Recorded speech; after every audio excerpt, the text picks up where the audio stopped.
नमस्कार दोस्तों, आशा करता हूँ कि आप सब ठीक होंगे। वीडियो का थंबनेल और शीर्षक देखकर आपको पता चल गया होगा कि आज हम किस विषय पर बात करने वाले हैं। तो चलिए आपका ज्यादा वक्त ना लेते हुए इस वीडियो को शुरू करते हैं। नमस्कार। अगर कोई किराए के घर में रहता है या फिर रहने का सोच रहा है तो ये जानकारी एक बहुत ही जरूरी टूल किट की तरह है। आज हम किराएदार के उन 5 सबसे जरूरी कानूनी अधिकारों को समझेंगे जो किसी भी किराएदार के लिए एक ढाल का काम करते हैं।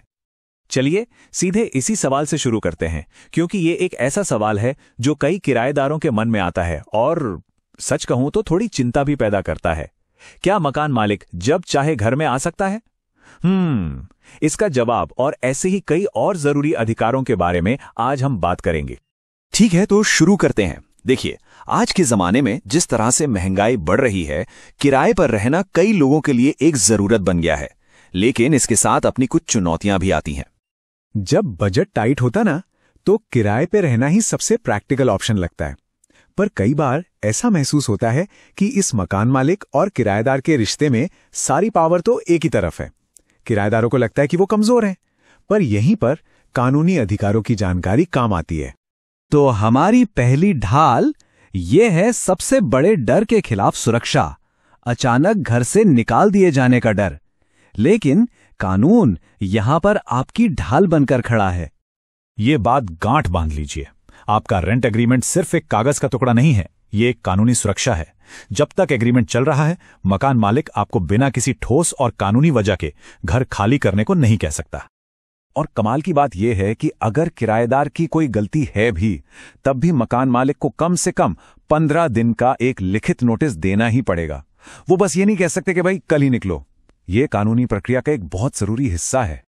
तो आखिर वो कौन सी वजह हैं जब मकान मालिक किसी को निकाल सकता है? कानून के हिसाब से ये वजहें बहुत गिनी चुनी हैं, जैसे कि 2 महीने से ज्यादा का किराया न देना, या फिर घर का इस्तेमाल किसी ऐसे काम के लिए करना जिसकी इजाजत एग्रीमेंट में नहीं है। लेकिन याद रहे, हर हाल में पूरी प्रक्रिया कानूनी तरीके से ही होनी चाहिए। चलिए अब बात करते हैं पैसे और घर की देखभाल की, यानी किराया और मरम्मत। ये भी बहुत जरूरी अधिकार हैं जो ये पक्का करते हैं कि किराएदार के साथ उचित व्यवहार हो और घर रहने लायक रहे। दूसरा अधिकार है अनुचित किराया बढ़ोतरी से सुरक्षा। मकान मालिक अपनी मनमर्जी से किराया नहीं बढ़ा सकता। ऐसा नहीं है कि आज रात सोचा और कल किराया बढ़ा दिया। इसके लिए एक तय प्रक्रिया है और इसके लिए एक पक्का नियम है। अगर मकान मालिक किराया बढ़ाना चाहता है तो उसे कम से कम 90 दिन यानी पूरे 3 महीने पहले एक नोटिस देना होगा। इससे सोचने और तैयारी करने का पूरा समय मिलता है। और तीसरा अधिकार है एक ठीक ठाक रहने लायक घर का। घर को मेंटेन रखना मकान मालिक की जिम्मेदारी है। अगर घर में कोई टूट फूट होती है तो उसे ठीक करवाना उनका काम है, और अगर वो ऐसा नहीं करते तो एक किराएदार होने के नाते किराए में कमी के लिए बातचीत करने का भी अधिकार है। ये कोई एक तरफा डील नहीं है। अब आते हैं हमारी चौथी और बहुत ही निजी ढाल पर, प्राइवेसी यानी निजता का अधिकार। देखिए, किराए का घर सिर्फ 4 दीवारें नहीं होती, वो आपका अपना स्पेस होता है, आपकी अपनी दुनिया, और कानून इस बात का पूरा सम्मान करता है। एक बार जब आपने घर किराए पर ले लिया तो जब तक आप किराया दे रहे हैं उस जगह पर शांति से रहने का आपका पूरा हक है। मकान मालिक आपको बेवजह तंग नहीं कर सकता या अपनी मर्जी से घर में दाखिल नहीं हो सकता। हाँ, अगर मकान मालिक को घर के अंदर किसी काम से, मान लीजिए कोई रिपेयर का काम है, उसके लिए आना भी है, तो उन्हें कम से कम 24 घंटे पहले सूचित करना होगा। ऐसा नहीं कि बस अचानक दरवाजे पर आ गए और अंदर आने की मांग करने लगें। ये कानूनन सही नहीं है। और इसके नियम भी बिल्कुल साफ हैं। बेहतर है कि नोटिस लिखित में हो।